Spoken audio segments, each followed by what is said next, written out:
Bismillahirrahmanirrahim. Assalamu alaikum everyone. I'm Aiza Freelancing Mali and welcome back Aiza's to Speak Studio. So first of all, today we are honored to be joined by an inspiring entrepreneur, business leader and coach podcaster, author and mentor and that one and only Mike Armstrong and famously known as the Welsh Dragon. So Mike has successfully built a scaled multiple businesses, guided countless entrepreneurs and towards success, and shared his valuable knowledge through books, podcasts, speaking engagements, and coaching with programs. So, through his popular Fire from the Welsh Dragon series, he continues to inspire business owners and inspiring entrepreneurs around the world in addition. And he owns and operates a thriving bar, hotel, and even wings and walls. So, first of all, Mike, sir, welcome to show, and we are excited to learn from your incredible journey, experiences, and insights. So, first of all, thank you so much, sir, for joining us. Okay, thank you for having me, and keep up the good work in your podcast and entrepreneurial lessons. I think entrepreneurship is the key to a better planet. The more entrepreneurs there are out making money and creating opportunities for others, the better. So keep up the good work, and I'm glad to be here. Oh, thank you so much, sir. So, first of all, please tell me about yourself to my audience. Okay, yeah. As you said, I do quite a lot. I've been an entrepreneur since I was 11, and so I've learned a lot in life. I've done a lot in life, and I've got a lot of experience, which I like to then share to others. Because entrepreneurship is a great journey, but it can be lonely sometimes, and it can be hard. And sometimes you need someone to guide you or to help you or to influence you in some way to help you get on and improve your own sort of entrepreneurial journey, and also to to maybe overcome problems or hurdles or obstacles that come along the way, because life is not linear. It doesn't just go straight upwards in a straight curve. It's more sort of up and down, up and down, up and down, and we all have different challenges to face as we're going through our journeys. So it's always good to have a friendly voice, or some knowledge, some information, some advice, maybe some connections or anything to help us on that journey. I myself listen to lots of older entrepreneurs than myself. I'm nearly 50, but I listen to people in their 70s and 80s, people who've been on journeys longer and further than I have. It's always good to learn, but it's also good to do. You can't just learn, you've got to be able to do as well, take action and learn for yourself. So that's quite key. So yeah, I've been doing that all my life. I've been taking action. I've been taking opportunities when they come my way. I've been building businesses over long periods of time, not just short periods of time. I've done all sorts of things, which I think as an entrepreneur and as a young person, especially, you should try lots of things, do more of the stuff you enjoy doing and the stuff you're good at, less of the stuff that you're not.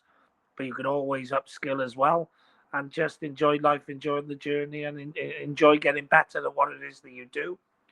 And if you get better and more experienced, you can offer advice and support to others who then need that help and need that support to get to places you've got to. Oh, that's really good. So, first of all, please tell me what inspired you to become an entrepreneur? Um, well, I would say inspirationally wise, I was probably inspired by someone like Sir Richard Branson. Back in the day when I was young, he was an up and coming entrepreneur. He seemed to be having fun whilst making money, which is sort of one of my principles of life. I like to work hard and play hard. I think you've only got one life, so you might as well enjoy it. So you should enjoy it doing something that you love. And he always seemed to be doing something that he loved, and he was good at it, and he was growing businesses, etc. So I was inspired by that. I was young when I got into entrepreneurship, 11, and my mum and dad divorced when I was 8. So I was brought up by a single mum for a while. So I had the requirement, if you like, or the need to make additional income for the family, I suppose, or for myself to be able to do and enjoy the things I wanted to do and enjoy in life. Um, I was a very competitive kid. I was good at sports and that sort of thing. I was quite good academically as well. So I utilized my skills. I was good at making friends and connections and relationships. I was quite opportunist and competitive. So I suppose I got into entrepreneurship because I needed to make some money. I had some skill sets which were quite good towards entrepreneurship. And I was inspired by people who looked like they were having a great time whilst doing entrepreneurship. So I think all of those things come together to get me into the world of entrepreneurship. I did well in the early days, buying and selling things and recording movies and selling them to kids in school and doing side jobs and I was doing paper rounds and worked for my uncle's salvage yard. So I was doing lots of different things to make money and learning how the world worked, how entrepreneurship worked, how businesses worked. I started then in sales at 15, which is one of the most important skills you can have for entrepreneurship, being able to sell and market yourself. So I started in sales at a young age as well, and I just felt that was the right path for me. So even though I studied to do my A levels, I decided not to go to university because I only ever wanted to be an MD of a company or an MD of my own company. And I felt that a job and a career in business and in sales would help me to get to where I wanted to go. So I think university education is great for people who need to learn or study whatever it is they need to learn or study to get the job or career that they want. But if you want something different, that's not university degree qualified, then you can just go straight into it and work your way up through the system. So I think it's important to be able to know quite early on what you want and to go down the path that will help you get to where you want to be. But you've got to be patient and consistent and just keep working at it, and eventually you'll get to where you want to be. And if you don't know what you want early on, then you just have to try lots of things. And if you try lots of things when you're young, you can afford to do that because you've got lower costs and lower bills and all of that. So you can sort of flit around and move around in and out, try different things. You'll probably find lots of things you don't like, and that'll point you towards the things you do like. And if you do lots more of the things you do like, you'll probably become good at it. And if you become good at it over time, you'll create value and expertise, and other people will value that then as well. So there's plenty of time to find out what you want, but also when you do find what you want to do and what you want to achieve in life, then it's good to make sure you're on the right path and you listen to the right people and learning from the right people and just becoming the best you can be in that area. So yeah, that's pretty much what I got to say on that subject. That's really good. So, wonderful start. Thank you for sharing. So, can you please tell me why do people call you the Welsh Dragon? Yeah, and the Welsh Dragon name was a name that sort of found me rather than me finding it. On Clubhouse during COVID. Clubhouse, for those that don't know, is an online social media platform where it was audio driven rather than text or image driven. So you actually chat with people, and I like chatting with people. I like connecting and networking with people, etc. So it was a really great place for me, and it was a thriving hub during the COVID period. Where everyone was locked down in their houses, this is a platform where entrepreneurs around the world went online to talk to other entrepreneurs around the world and continue with business and networking during that time. And I had a Welsh Dragon flag, my Welsh country flag, behind me in my profile on Clubhouse because there was no image or picture, there was just a profile and the audio speaking. And in my background, I had the Welsh Dragon, and I always wore, Welsh rugby shirts and football shirts because I used to play a lot of sports as a kid, and I love sports. I love the strategic and competitive nature of sports, and the continuous improvement and getting better of sports, which is the same as business and life and entrepreneurship. So I just suppose I started getting called the Welsh Dragon. People kept saying, "Look out for the Welsh Dragon" and things like that. And so the name it became a nickname of mine. And I want to become a global speaker, a well-known educator about entrepreneurship and all the various things I've learned in life. And the name just suited. I'm Welsh and patriotic. I'm a bit of a fiery, energetic character. I like to breathe fire into people, fire, motivation, inspiration, and education.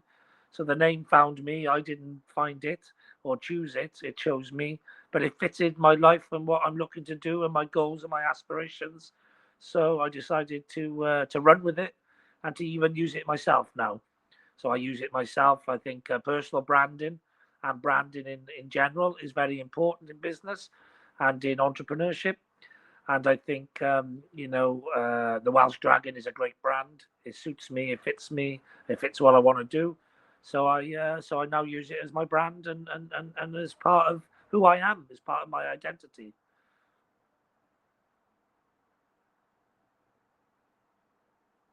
Yeah, that's amazing. So, how did you interpret? Sorry, what was the first business venture? Yeah, so my first unofficial business venture was recording movies on Sky and selling them to the kids in school. I had Sky TV before anyone else, in my school and in my peer group and that sort of thing. So I quickly realised I could record the movies on VHS, sell them to the kids in school who didn't have Sky. There was a gap in the market. I could fill it. I had the tools in place to do that. And so I ended up, selling a few videos to some kids in school, and then I started buying and selling sweets and matches and lighters and anything that people wanted to get hold of. Really, I was just young and trying to make some money. Um, and then the next sort of, I would say, I went into a job in sales for a long time. But the next business I ventured into was again opportunistic. I actually did some nightclub promotions for a while when I was about 23. I run a nightclub, a club night basically, and again everything just fell into place. I'm opportunistic. A place I used to go out to closed down, and I knew a lot of people there who worked there, on the door, and DJs and cloakroom attendants and receptionists and all sorts of different people.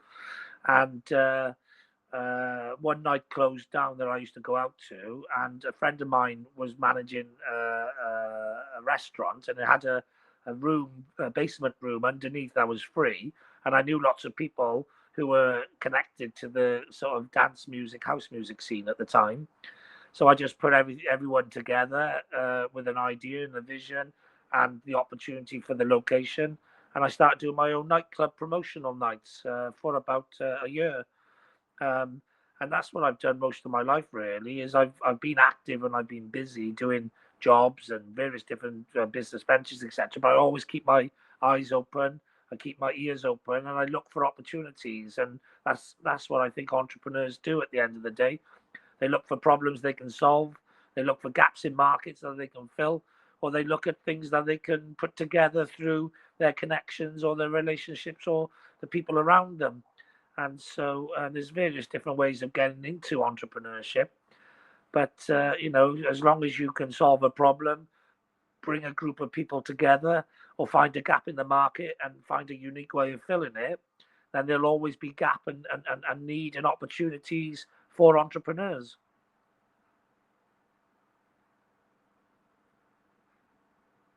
Story. So, can you please tell me what challenges did you face in the early day?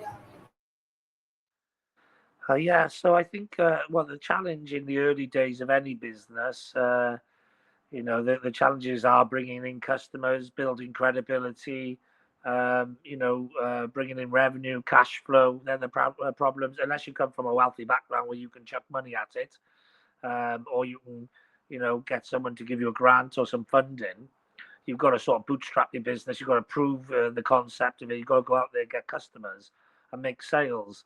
So the challenges in the early days of business are always around credibility, social proof, having a good brand, having a good message, having a good value for money proposition, maybe some unique selling points, USPs.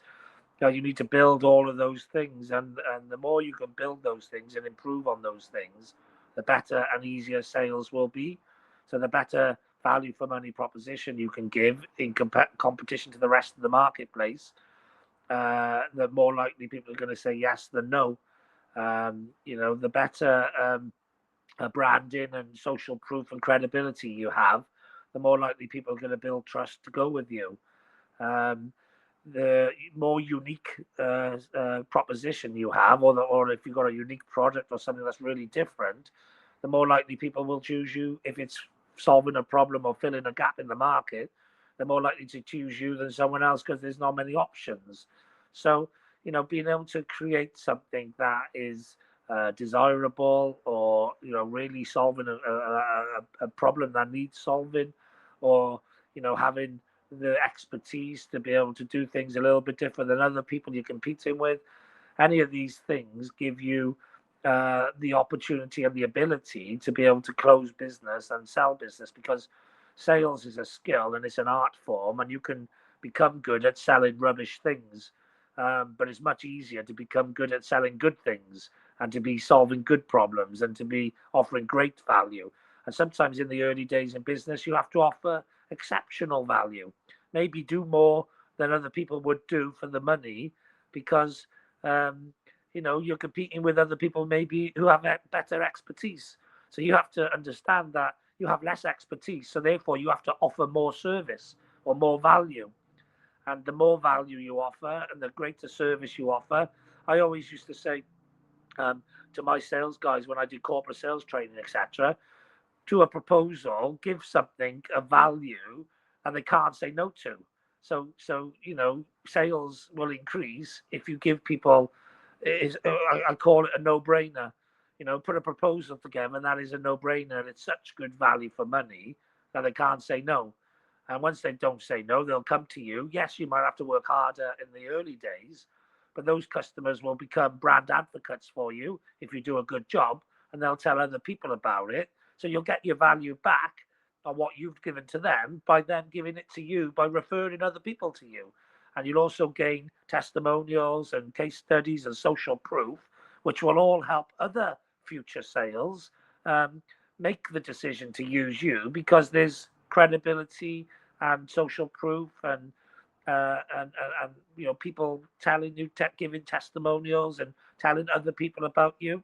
So all of those hidden values come in the early sales. So sometimes you just got to do people great deals. Just do them great deals. Give them great service. Go over and above what other people are prepared to do. Offer more value than other people are. Give more knowledge, more expertise, whatever it is you can do. Give it to the people in the early days, and that investment in your time and in your value proposition and what you've given to others, that investment initially will come back around to you in the long run through their case studies, recommendations, referrals, and whatever else that comes your way. Oh, that's very inspiring. So, can you please tell me what is the biggest lesson entrepreneurship has taught you? What's the biggest what entrepreneurship taught me? Sorry, I missed the one word that was key there in that sentence. What's the biggest what that entrepreneurship taught me?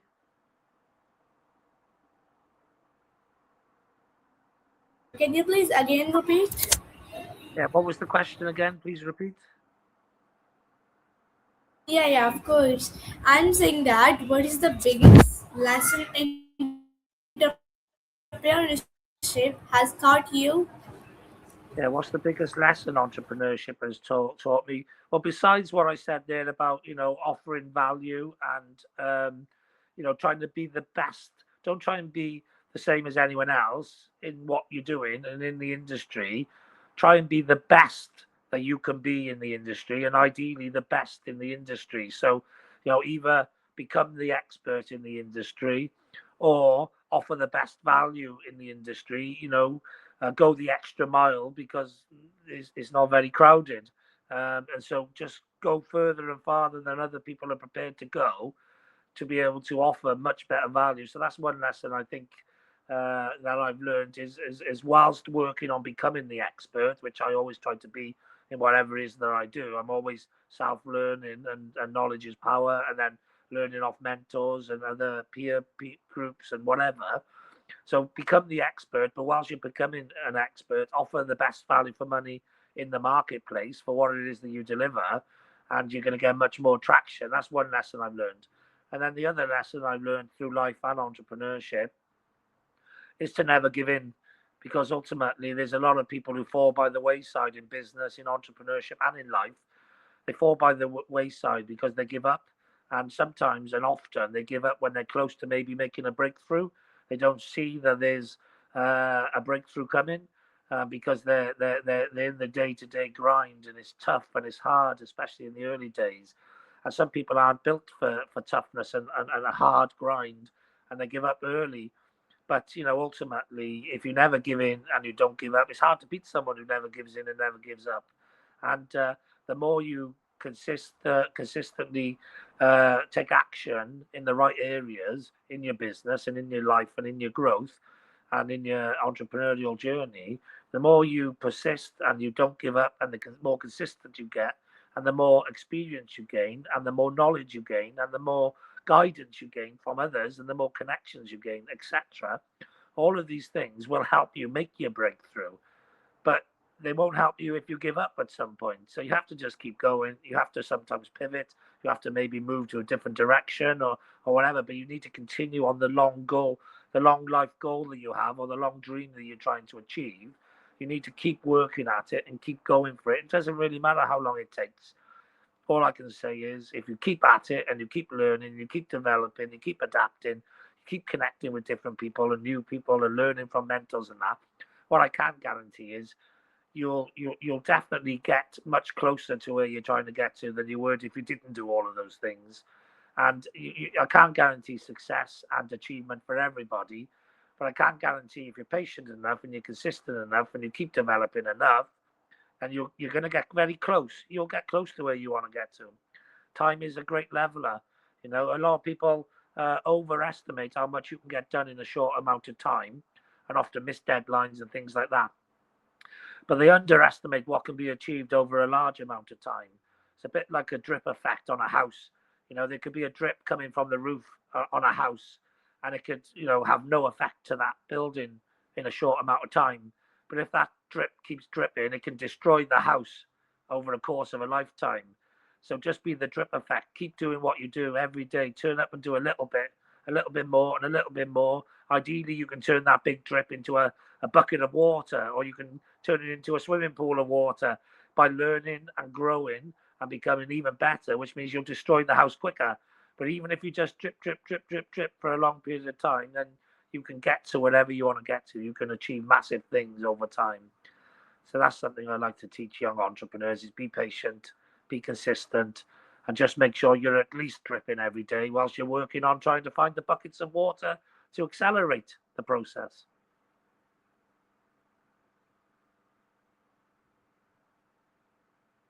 Yeah, that's really good, valuable advice. So, can you please tell me how do you identify business opportunities? So, how do I identify business opportunities? I think the question was. So, I think there's a couple of things I do when I look at and assess business opportunities. Obviously, I've been doing business for a long time, so for me, I use my gut instinct to let me feel whether I think it's a good opportunity for me. Because when in the early days, I used to just try any opportunity so that I was able to gain that knowledge and experience of whether I like doing that thing or not like doing that thing, etc. And over time, you get a gut instinct for things, so your gut's telling you, "Oh yeah, I like this sort of thing," or "I don't like this sort of thing," or "It doesn't feel good," or "It feels dodgy." So you need to do lots of things in the early days to build up that gut instinct, so that you know much later on in life what you can and can't do. Now I look at opportunities. I think, do I have the resources to do it? Is it something I'm passionate about? Do I want to do it? Does it fit my long-term goal? And if it does, then I'll say yes to opportunities. And if they don't, then I'll say no to opportunities. But in the early days, you haven't really got that gut feeling. You don't have that experience. You don't have the knowledge and experience. You don't really know what you want to do, but you may not have your long-term life goal in mind at the time, etc. So sometimes you just got to try lots of things, and over time you'll build up that experience, you'll build up that gut feeling, you'll maybe get your long-term life goal that you want to achieve, and you can then put yourself on the path to go and achieve that. So yeah, I identify opportunities maybe a little bit different than I did when I was young, when I just sort of tried anything really, whatever come my way. But now I'm a bit more selective, and I choose things that ultimately are pointing me in the direction of my long-term goals. Um, but also, you do opportunities, like I said, in the early days, because maybe some people and you can connect them together, or you can be the middle missing link between two entities, the buyer and the seller. You're the middleman negotiator or whatever. Or sometimes you do something because it looks like it's fun, and then it might be fun, or it may end up not being fun. There's a lot of reasons why we choose the choices we make in life. And in the early days, make choices for different reasons. Make choices because you think you have the skills to do it. Make choices because you think it's going to be fun. Make choices because it's something you've always thought about doing and never really tried. Make choices for whatever the reasons you want to in the early days, and over time, knowledge, wisdom, experience, they'll all help you make better choices. Because the best time to make bad choices is when you're young, and there's less things riding on those choices. And when you're older, you should ideally learn more about what the good things and the bad things in life you like doing, and maybe what the things that make you the most money, where your skill sets lie. You should be able to learn that more as you grow through life, which basically then means that you can make better choices as you get older, and that's the time you need to be making better choices, because you have less time left to make bad choices, and also you have more people depending on you often later on in life. So, you need to be able to make more financially secure choices than very high risk choices, which you can make in the early days when less people are relying on your income and your abilities.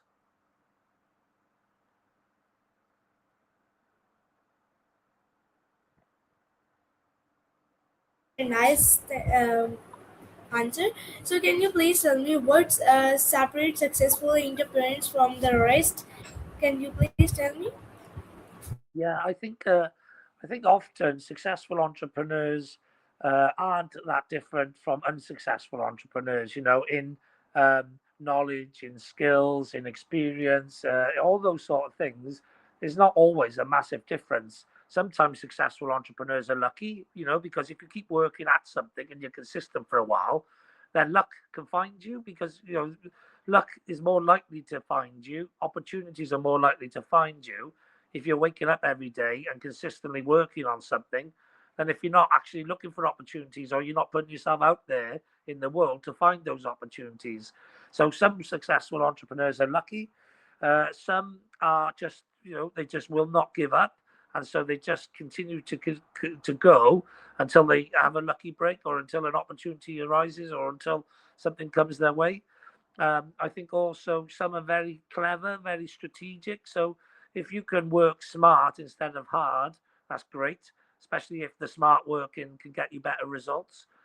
If you can work smart and hard, then you sort of, you're giving yourself a much better chance to make it in whatever it is that you do, because you're always willing to learn and adapt. You're always willing to work hard, which means that, you've got both angles covered in trying to create opportunities and success for business.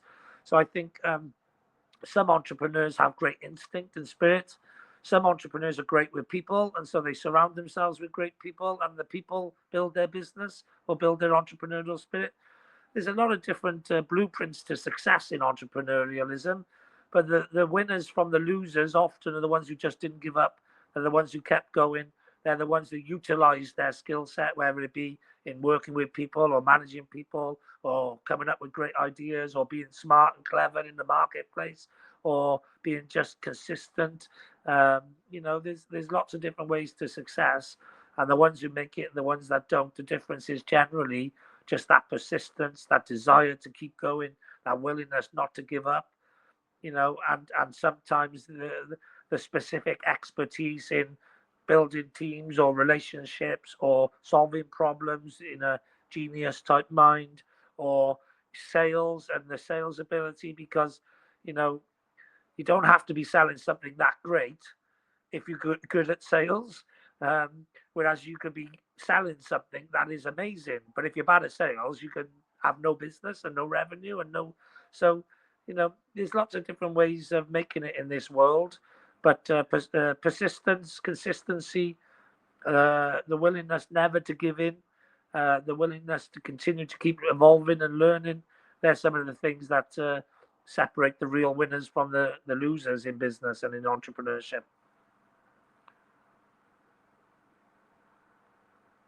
That's really good. Thank you so much, sir, for your precious time. Can you please give me last advice to my audience? Yeah, my life advice would be for young entrepreneurs is YOLO. You only got one life. Yeah, so you should spend it living how you want it to be, not how your parents want it to be, not how society wants it to be, not how your partner wants it to be, or anyone who's influential in your life. You have one life. It's not their life. It's not a rerun of their life. It's not your life. Isn't to make up the mistakes that they had in their life and to do the things they missed out on doing. Your life is to live your life, and you should live it on your terms, and you should live it doing the things that you love and the things that you're good at and the things that make you the most likely to have a successful, fulfilling life. Um, so that would be my tip really, is that you should live life on your terms. You should do whatever it is that makes you happy, but that you can also make an income from and a livelihood from. And you shouldn't really do what other people thrust upon you. Yes, in the early days when you're young, you should listen to the guidance of society, of your parents, of your relationships, etc. You should listen to their advice and listen to their guidance because they've got your best interest at heart and they're only looking out for you. But ultimately, the most important decisions in your life about what you do every day for an income, about how you live your life, where you live your life, those sort of decisions, they're for you. They're your decisions. They can be helped and guided as much as they want, but they're your decisions, and they're decisions that will shape and impact the rest of your life, every day, every week, every month. So make sure you think about it, and don't rush into something. And once you've given yourself time to think about it, go all in, commit to it, and you've got much more a chance of succeeding. That's my advice about life and about entrepreneurship, really. And yeah, like I say, you only got one life. Work hard, play hard, enjoy your life, and try and live a life of no regrets. Don't you much rather you're much more likely to regret something you didn't try and didn't do, but always wanted to, than you are of trying something and failing at it. So better to give it a go than regret never trying. Oh, that's really good. Thank you so much, sir, for your precious time and you for joining us today. So your journey experiences involve valuable insights of truly inspiring. We appreciate you taking the time to share your wisdom on entrepreneurship, leadership, business growth, content creation, and personal development. So we wish you continued success in all your ventures and look forward to seeing the impact you continue to make around the world. Thank you everyone who done and don't forget to follow, subscribe, and stay connected for more inspiring conversation with remarkable leaders and entrepreneurship. See you in next interview. Thank you so much. Allah Hafiz. Yeah, all the best.